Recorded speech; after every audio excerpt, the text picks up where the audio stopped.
Hey, what's going on? Ed Fletcher here, and I wanted to jump on and talk a little bit about the Tulsa Race Massacre. Darla, come on. Darla.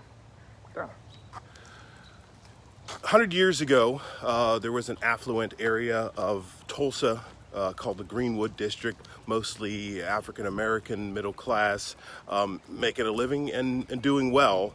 And there was an incident between a young black man and a white woman, and the end result was that the white people of Tulsa decided to massacre as many as 300 African Americans and hide their bodies and to obscure the true facts of what happened there. I'm not a great resource for this information. There are many good documentaries, 3 that were just made, so I'd encourage you to check it out.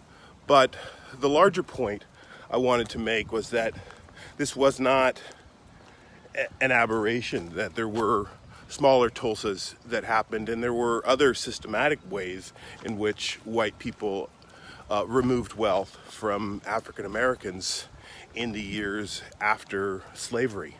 I think a lot of white people want to believe that there was slavery and then it was over and then we've been on a road to solving this, but we haven't been. There's been decades, centuries of fighting change in America and a racial healing. So wanted to bring that point to the forefront as we continue to try to make things better.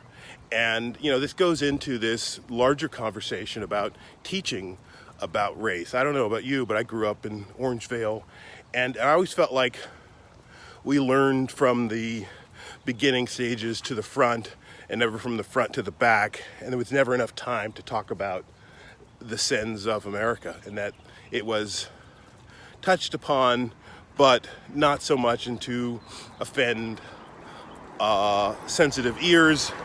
And I certainly think that much less of that was taught in the South. Oklahoma didn't teach about this, and Oklahoma spent years trying to hide the facts about the Tulsa Race Massacre.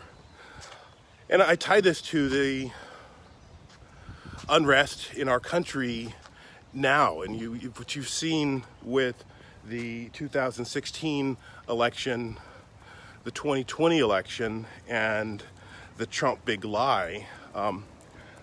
I fear that energy is building towards something else very negative. You have a group of people fueled by lies that feel like their guy was wronged and that they are on the losing side of the equation in America. And the reality is that other people have been on the losing end for a long time, and now things may hopefully even out a little bit. But it's important that we have these conversations not only about Tulsa, but the larger context of the slave trade, of slavery, of colonization, and all the way forward to talking about white privilege.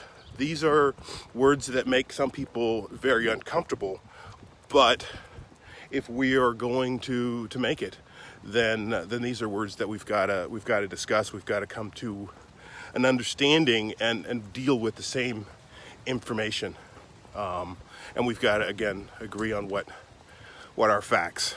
So with that, I just wanted to encourage you to do some more research, keep up the fight, share this message with others, because we're not there yet, but if we keep moving forward, we'll get there. Ever forward.